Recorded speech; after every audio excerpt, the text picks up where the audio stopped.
The year was 2047. Earth had changed a lot. Flying cars were still not real, but phones could fold like paper and robots clean most homes. In the big cities, life moved fast. But in rural Montana, time seemed to move slower. Han Taman liked it that way. At 45, his body still looked strong, but small scars told stories of his past. 20 years in the United States Marine Corps had left marks on both his body and mind. 3 tours in combat zones had taught him things most people never learn: how to survive, how to fight, how to win against bad odds. But those days were behind him now. These days, Han taught his son how to fish in the creek behind their small wooden house. The house sat alone on a hill, with mountains in the distance. Han had built it himself after leaving the Marines 5 years ago. "Dad, look, I caught one," shouted 12-year-old Dojin, holding up a small trout that flipped and twisted in the sunlight. Han smiled, a rare sight that softened his weathered face. "Good job, son. That's dinner." Dojin had his mother's gentle eyes and kind smile. She had passed away when he was only 4, leaving Han to raise their son alone. Han might not be the most talkative father, but his love showed in how he taught Dojin everything he knew: how to track animals, start fires without matches, and find north without a compass. "Dad, tell me again about the time you saved your whole team in that desert," Dojin said later as they cooked the fish over a small fire. Han sighed. He didn't like talking about the war. But Dojin loved these stories, and Han wanted his son to understand bravery and duty. "We were surrounded. 8 of us, low on ammo," Han began quietly. "Enemy fighters had us pinned down in an old building. Radio was dead. Night was coming. My men looked to me for answers." Dojin leaned forward, eyes wide with excitement, even though he had heard this story many times. "Sometimes, son, you don't fight your way out. Sometimes you think your way out. I noticed a drainage tunnel. Small, but big enough. We waited until dark, then." Suddenly, Han stopped talking. His body tensed. Years of training had made his senses sharp. Something felt wrong. "Dad, what is it?" Dojin asked. Han stood up slowly and looked at the evening sky. "Probably nothing," he said, but his eyes kept searching. That night, Han couldn't sleep. He sat on the porch with his old hunting rifle across his lap. Something had changed in the air, a feeling he hadn't had since war, the feeling of danger coming. The next morning, every TV and radio station worldwide broke the news. Earth was not alone. Strange ships had appeared in orbit around Earth. They did not attack. They simply waited. In Washington, D.C., New York, London, Beijing, and other major cities, the ships sent down smaller craft. Beings that looked almost human stepped out. They called themselves the Galactic Dominion. They spoke perfect English and every other Earth language. They said they came in peace. "They look almost like us," said Dojin, watching the news with wide eyes. Han watched silently, his face hard as stone. The aliens wore uniforms like military. They stood in perfect formation. Their faces showed no emotion. "They're soldiers," Han said quietly. "But they say they come in peace," Dojin argued. Han shook his head. "I've seen this before, son. In my Marine days, when a stronger force enters a weaker country, they always say they come in peace." Han looked out the window at the stars, wondering what these visitors really wanted. "Dad, do you think they're bad?" Dojin asked. Han put his arm around his son's shoulders. "I don't know yet, but we're going to be careful. Very careful." That night, strange lights moved across the Montana sky, much closer than stars should be. 2 weeks had passed since the arrival of the Galactic Dominion. The world had changed overnight. In major cities, tall silver buildings rose from nothing, built by alien machines. The Dominion called them embassy towers. One appeared outside every big city on Earth. Ambassador Suho stood at the window of the North American Embassy Tower, looking down at the city of Denver. He adjusted his uniform, which was deep blue with silver markings that showed his high rank. Humans thought he looked kind with his smooth face and gentle smile. That was exactly what he wanted. "These humans are easier to fool than expected," Suho said to Commander Yuna, who stood beside him. Yuna's uniform was black with red markings. Her face never showed emotion. "They are primitive, barely more evolved than animals. Their weapons are toys compared to ours." "Yes, but they have resources we need," Suho replied. "And many of them. The Council wants this planet without destroying it." Yuna turned from the window. "The Council gives too many chances. We should take what we want now." "Patience, Commander. First we gain their trust. Then we take their world." In the command center behind them, Dominion officers studied maps of Earth, marking important resources and military bases. They had already placed hidden sensors across the planet. They knew Earth's strengths and weaknesses better than humans themselves. Meanwhile, in Montana, Han Taman watched the news with careful eyes. World leaders appeared on TV next to Ambassador Suho, all smiles and handshakes. The aliens had already shared some medical technology. Diseases that once had no cure were now easily fixed. People around the world welcomed the Dominion as friends. "They're going to visit our town next week," Dojin said excitedly, reading from his tablet. "The aliens are doing cultural exchanges in small towns too. We might get to see one up close." Han didn't share his son's excitement. "We'll stay home that day." "But Dad, everyone will be there," Dojin argued. Han turned off the TV. "Something isn't right, son. I've seen this before." "Where?" Dojin asked. "In war. When a stronger army enters a village, they bring gifts first. They want the people to welcome them, drop their guard." Han stood up and walked to the window, looking at the night sky. "Then when no one expects it, they take control." Dojin frowned. "My teacher says we're lucky. The aliens chose Earth because they think we're special." Han looked at his son. The boy was smart but too trusting. "No one travels across stars just to make friends, Dojin. They want something." The next morning, Han drove to town for supplies. The small town of Pine Creek was changing. Posters announced the coming visit of the Dominion representatives. People gathered in small groups, talking excitedly. Han entered the general store owned by his friend Mike, a former Army Ranger. "Han, have you heard? The aliens are coming here," Mike said. Han nodded slowly. "I heard." Mike lowered his voice. "Something feels off about all this. Too good to be true." "I know," Han replied quietly. "Some of the boys are meeting at my place tonight. Old military guys. Just to talk. You should come." Han agreed. As he loaded supplies into his truck, he noticed a small drone floating above the town square. It wasn't any human technology he recognized. The Dominion was watching even here in this small town. That evening, as Han prepared to leave for Mike's house, Dojin begged to come along. "Not this time," Han said firmly. "You never let me do anything fun," Dojin complained. Han kneeled down to look his son in the eyes. "I need you to trust me right now. These are dangerous times. Promise me you'll stay inside tonight." Dojin nodded reluctantly. "I promise, Dad." But as Han drove away, Dojin watched from the window, wondering what his father was so afraid of. The day of the Dominion visit arrived. Pine Creek's main street was decorated with banners welcoming the alien visitors. School was canceled. Shops closed early. Everyone gathered in the town square. Han refused to go. "We're staying home," he told Dojin firmly that morning.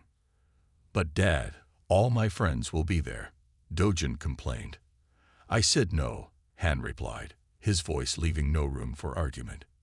But as Han worked in their small garage, fixing the old truck engine, Dojin slipped away. The 12-year-old boy ran through the forest, taking the short path to town. He didn't understand why his father was so worried. Everyone said the aliens were friendly.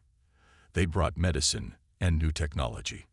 Dojin wanted to see them with his own eyes. When he reached town, a large crowd had already gathered. 3 silver ships had landed in the field beside the town hall. Dominion soldiers in shining armor stood in perfect lines. Ambassador Suho spoke to the town mayor on a small stage. "The Galactic Dominion values Earth as our newest friend," Suho said with a smile that never reached his eyes. "Today begins our cultural exchange program in rural communities." Dojin pushed through the crowd, trying to get closer.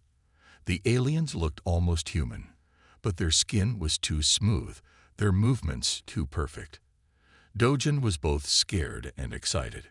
Then something caught his eye. Behind the town hall, away from the crowd, 2 Dominion soldiers were pushing 3 humans toward the smallest ship. The humans looked terrified. Dojin recognized one of them, Mr. Peterson, who taught science at his school. Why were the soldiers forcing them into the ship? Dojin moved away from the crowd, sneaking behind buildings to get a better look.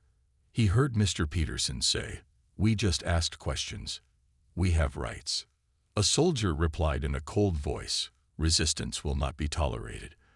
The Dominion has designated you for special processing." Dojin crouched behind a trash can, watching with growing fear. This didn't look like friendship. It looked like the war stories his father told. Suddenly, Mr. Peterson tried to run. Without hesitation, a soldier raised a strange weapon and fired. A beam of blue light hit the teacher, who fell to the ground.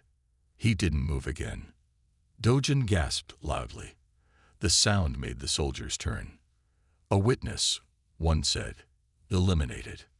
Dojin ran. His heart pounded in his chest as he sprinted away from the town hall. Behind him, he heard the heavy steps of the soldiers following. "Stop, human child," a voice commanded. Dojin remembered what his father had taught him about evasion. Run in a zigzag pattern. Use cover. Find high ground or water. He ducked between houses, jumped over fences, and ran toward the creek at the edge of town. He splashed through shallow water, hoping to lose them. For a moment, he thought he had escaped. Then a blue light hit the tree beside him, burning a hole through the trunk. "Commander Yuma, we have a human child who witnessed the elimination of resistance members." A soldier spoke into a communication device. "Orders." The cold female voice replied, "Terminate the witness. Human offspring are irrelevant." Dojin ran faster than he ever had before. He just needed to reach the forest. Then he could find his way home to Dad. Dad would know what to do. The trees were just ahead when blue light surrounded him. Pain like fire covered his body. Dojin fell to the ground, unable to move. His last thought was of his father. Miles away, Han suddenly stood up straight. A feeling of dread washed over him. Something was wrong. Very wrong. "Dojin?" he called, rushing into the house. Empty. Han's marine training took over. He grabbed his emergency pack and ran toward town, praying he wasn't too late. Han ran through the forest, his feet barely making a sound. 20 years as a Marine had taught him how to move quickly and quietly, but his heart was anything but quiet. It pounded in his chest like a drum. Something was wrong. He could feel it. When he reached the edge of the forest, he stopped. The town looked normal from a distance. People were still gathered in the square. The silver ships of the Dominion gleamed in the sunlight, but Han's eyes scanned the edges of town, looking for his son. Then he saw something near the creek, a small figure lying on the ground, not moving. "No," Han whispered. He ran faster than he ever had before. When he reached the creek, the world stopped. Dojin lay on his back, eyes open to the sky. His small body was burned by some kind of energy weapon. Han fell to his knees beside his son. "Dojin," he said softly, gathering the boy in his arms. But he knew. His son was gone. For a long time, Han just held him. No tears came. Instead, a cold emptiness filled him, followed by something he had not felt since his darkest days in combat. Pure, focused rage. He carried Dojin's body home, avoiding the main roads. No one saw him. Han laid his son on his bed, gently closing his eyes. Then he sat in a chair beside the bed, completely still and silent. The next day, Sheriff Taylor came to Han's house. The man looked uncomfortable, shifting his weight from foot to foot as he spoke. Han, I'm so sorry about Dojin. The Dominion representatives say it was a terrible accident. They said he wandered into a restricted area where they were testing equipment. Han said nothing. His face showed no emotion. They've offered compensation, the sheriff continued, and they want you to know how deeply they regret. Get out, Han said quietly. The sheriff left quickly. 3 days later, they'd buried Dojin on the hill behind the house. The whole town came. So many people loved the bright, curious boy. Han stood alone, his face like stone as they lowered the small coffin into the ground. After everyone left, 5 men stayed. They had not spoken during the funeral. They stood apart from the others. Each man nodded to Han, and he nodded back. They had served together, brothers in the Marines. Sarge, said one man named Lee. We're here. Whatever you need. We know what really happened, said another, Diego. Peterson wasn't the only one. People are disappearing all over. The government's calling them volunteer cultural ambassadors, but no one ever comes back. Han finally spoke. They killed my boy. What do you want us to do? Asked Jackson, the largest of the men. Han looked at each of them. Nothing. Go home. Keep your family safe. You sure? Lee asked, his eyes narrowed. He knew Han too well. Unsure, Han replied. That night, after everyone was gone, Han opened the trap door hidden under the rug in his bedroom. He pulled out an old footlocker with USMC stamped on the side. The lock clicked open. Inside were things from his days in the Marines. His service weapon, combat knife, tactical gear, things he never thought he would use again. Things he had kept just in case. Han lifted out a small metal case. Inside was a set of dog tags, his old uniform, and a folded piece of paper, his service record in the Special Operations Unit, missions that were never made public, skills that few people in the world possessed.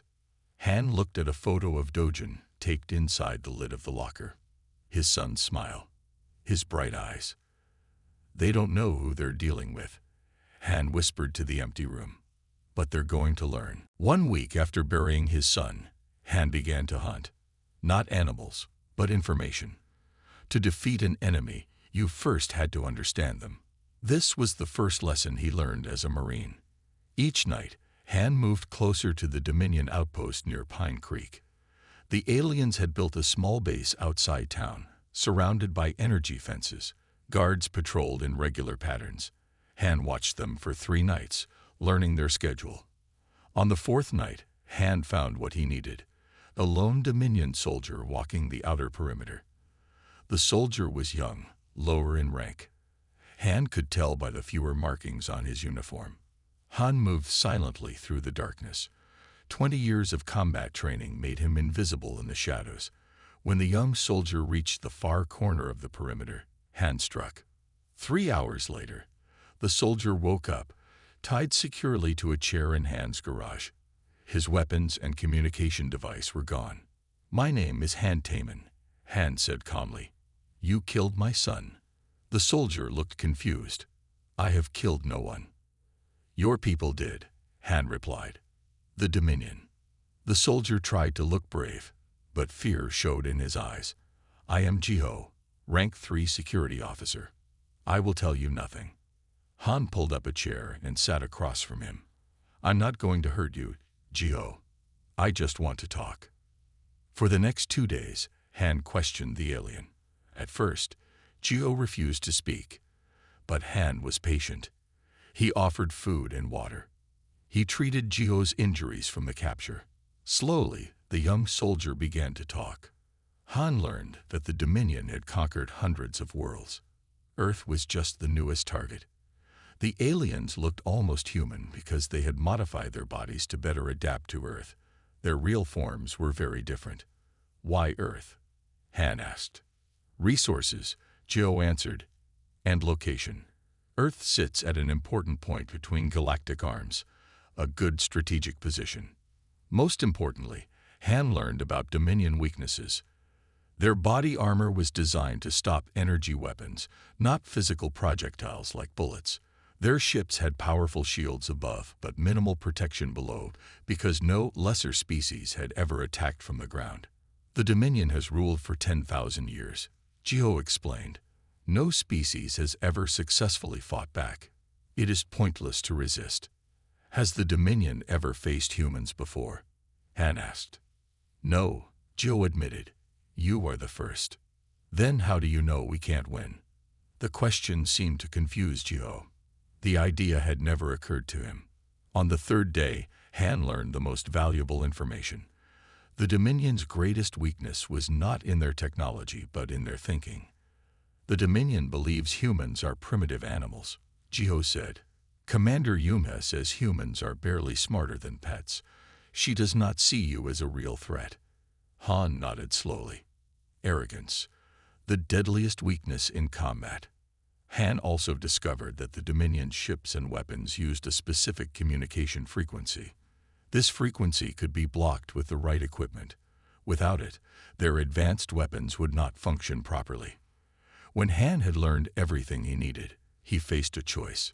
Military training told him to eliminate the security risk. But Han was not just a Marine. He was also the father who had taught his son to respect all life. That night, Han drove Geo, blindfolded, to a spot 50 miles from the Dominion base.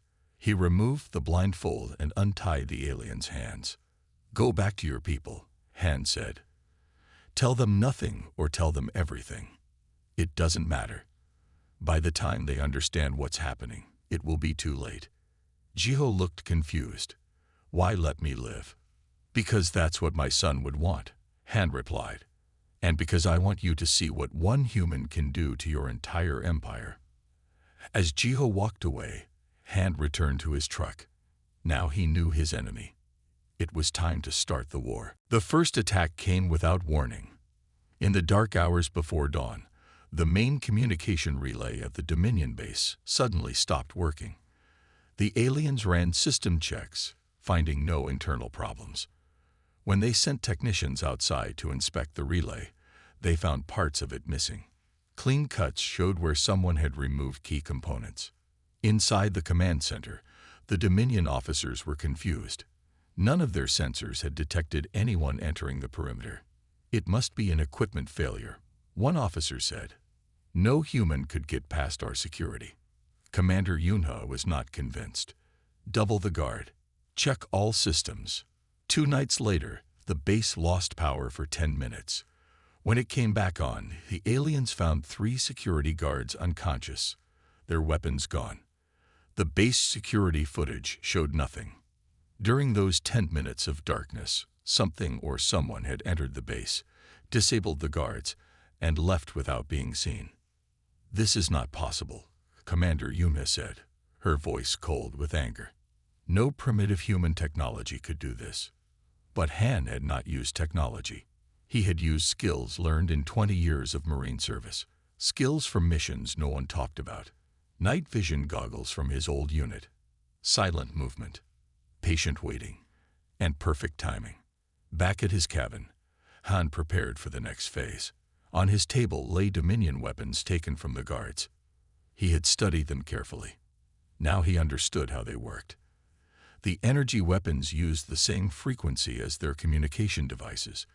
If that frequency was blocked, both would fail. Han built a jammer from parts in his garage and equipment he had kept from his military days. It wasn't perfect, but it would work for what he needed. The third night, Han attacked a Dominion patrol vehicle. The small ship hovered above the forest, scanning for threats. But it only scanned for technology, not for a single man with a rifle. When Han activated his jammer, the ship's lights flickered. It dropped 10 feet before emergency systems engage. The moment it dipped below the trees, Han fired. Regular bullets would not penetrate the ship's metal, but Han wasn't aiming for the ship itself. He targeted the engine vents, just as Jiho had unknowingly revealed during questioning. The ship crashed into the forest. By the time Dominion rescue teams arrived, Han was gone. But he left something behind. A single marine dog tag hanging from a tree branch near the crash. For the next week, Han struck again and again. Small attacks. Nothing big enough to bring major forces, just enough to create fear and confusion. Supply lines disrupted. Communication lost at random times. Strange equipment failures. And always, the dog tag left behind. In Pine Creek, citizens watched as the Dominion became increasingly harsh. The aliens imposed a curfew. Anyone out after dark would be arrested. They questioned people about Han, but no one knew anything. Most people believed Han had left town after his son's death. This resistance must end. Ambassador Suho announced to Earth's leaders, "It is the work of one disturbed man seeking revenge for an accident. Help us find him before more people get hurt." But in private, Commander Yumha raged at her officers. "How can one human cause so much damage? Find him." "We have tried," an officer replied, "but he leaves no trail. The locals will not help us, and our technology seems to fail whenever he is near." "Then punish the town," Yumha ordered. "Restrict their food. Take hostages if needed. Someone knows where he is." What the Dominion failed to understand was that Han did not need help, and while they focused on finding him, he was learning more about them every day. Each attack taught him something new. Each response revealed another weakness. Han stood on the hill above the Dominion base, watching their frantic activity through binoculars. Soon, they would make a mistake, and when they did, he would be ready. After 3 weeks of Han's attacks, the Dominion was getting desperate. Commander Yuna ordered the arrest of 20 people from Pine Creek. She announced they would remain prisoners until Han surrendered. The town fell silent. Shops closed. Children stayed home. Fear spread as Dominion soldiers patrolled the streets. In her command center, Yunha called an emergency meeting with her top officers and Ambassador Suho. Security was increased. No one could enter the base without multiple checks.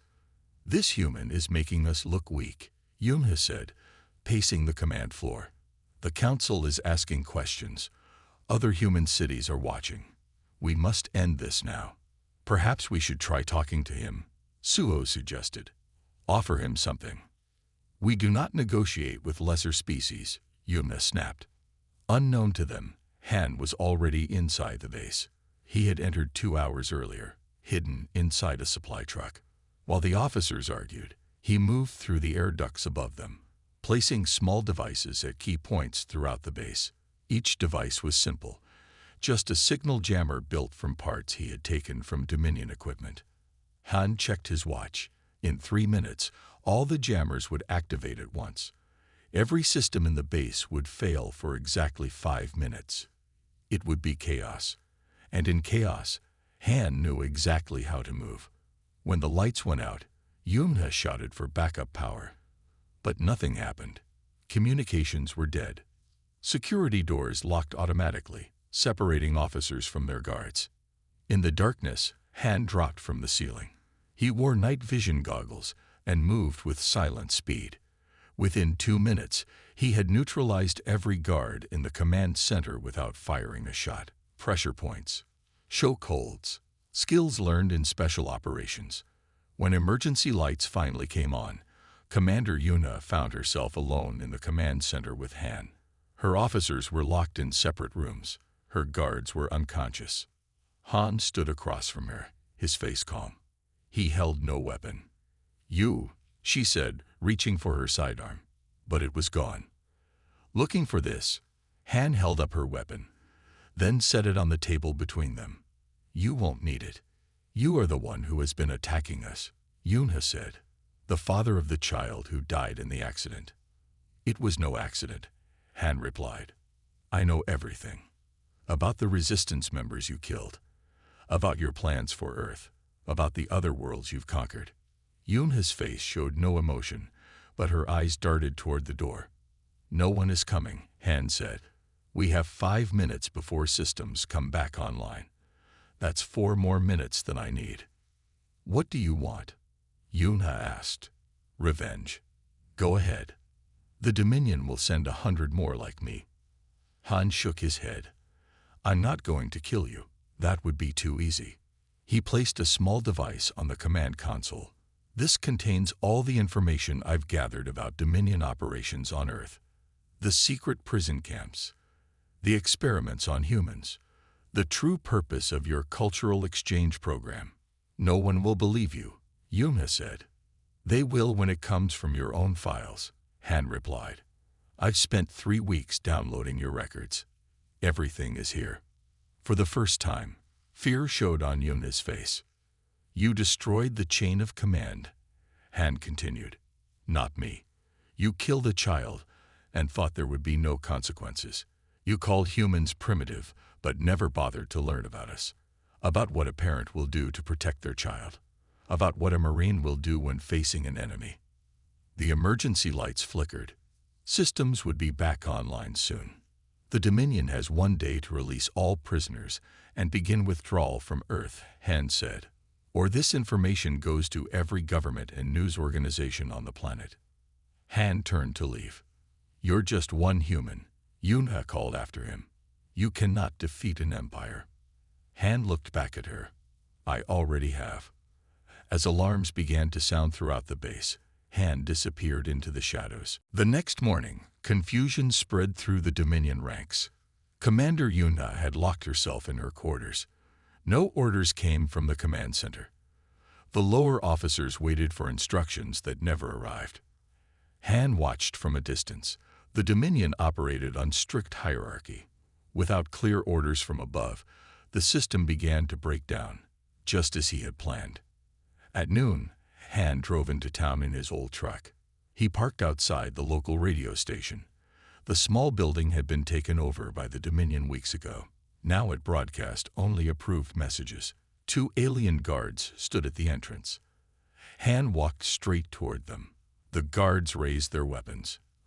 I am Han Taman, he said calmly. I believe Commander Yuna is expecting me. The guards looked at each other, unsure what to do. They had heard about the human who had infiltrated their command center, but had no orders about what to do if he appeared. While they hesitated, Han moved. In 3 seconds, both guards were on the ground, unconscious. Han entered the building and found the broadcast room. The human staff had been sent home. Only 1 Dominion technician remained. You cannot be here, the technician said, reaching for an alarm. Han disabled him with a single strike and took his place at the controls. He connected a small device to the main system. It contained not only the Dominion's secret files, but also video footage from his son's last moments, captured by the Dominion's own security cameras. Han had found it in their database. With a few keystrokes, Han sent the information to every major news outlet on Earth. He also broadcast a simple message. People of Earth, my name is Han Taman. 3 weeks ago, the Galactic Dominion killed my son for witnessing their execution of human resistance members. They are not here for peaceful exchange. They are here to conquer us. Han played the video showing Dominion soldiers executing civilians. Then he played the footage of his son's death. Finally, he showed the secret files detailing the Dominion's true plans for Earth. The Dominion believes we are weak. They have conquered hundreds of worlds because no one fought back. But they have never faced humans before. They have never faced Marines. Han continued, his voice steady. I have discovered their weaknesses. Their armor cannot stop conventional bullets. Their ships have minimal ground defense. Their weapons and communications use a frequency that can be jammed with simple equipment. He explained how to build jammers using common electronics and parts from disabled Dominion technology. Then he spoke directly to his fellow veterans. To all who served, Army, Navy, Air Force, Marines, the enemy is here. The fight is now. You know what to do. By the time Dominion forces reached the radio station, Han was gone. But his message had spread worldwide. Phones rang in Pentagon offices. Military bases went on alert. Veterans across the country checked their old footlockers. Back at the Dominion Command Center, chaos erupted. Ambassador Suho received urgent messages from the Dominion Council. Commander Yuna finally emerged from her quarters, her face pale. "He has exposed everything," she said. "Humans worldwide are rising against us. We must call for reinforcements," an officer suggested. "No," Suho replied. "The Council has ordered immediate containment. No word of this can reach other systems." As they argued, reports came in from around the world. Dominion outposts under attack. Their technology failing against simple human weapons. Their carefully crafted image of peaceful visitors shattered. Han drove back to his cabin. His phone rang constantly with calls from old military contacts, generals, admirals, former teammates. A coordinated resistance was forming, using his information. He had started something that could not be stopped.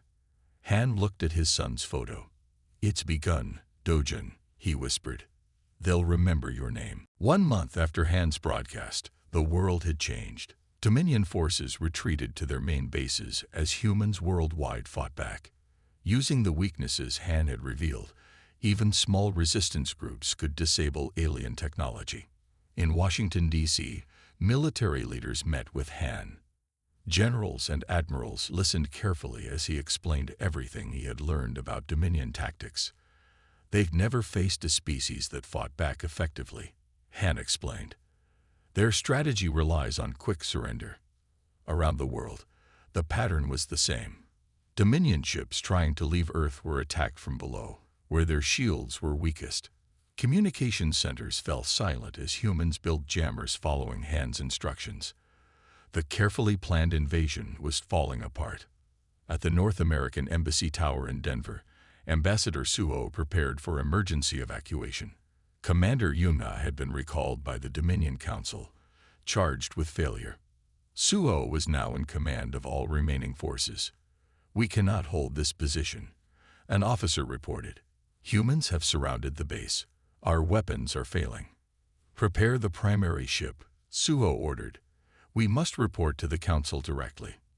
As the massive ship rose from behind the embassy tower, Han watched from a nearby building. He could have ordered it shot down. The military had fighter jets ready, but he had a different plan.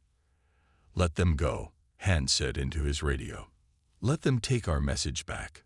The Dominion ship escaped Earth's atmosphere, carrying Ambassador Suho and the last high-ranking officers. They jumped to faster-than-light travel, rushing toward the center of the Dominion Empire.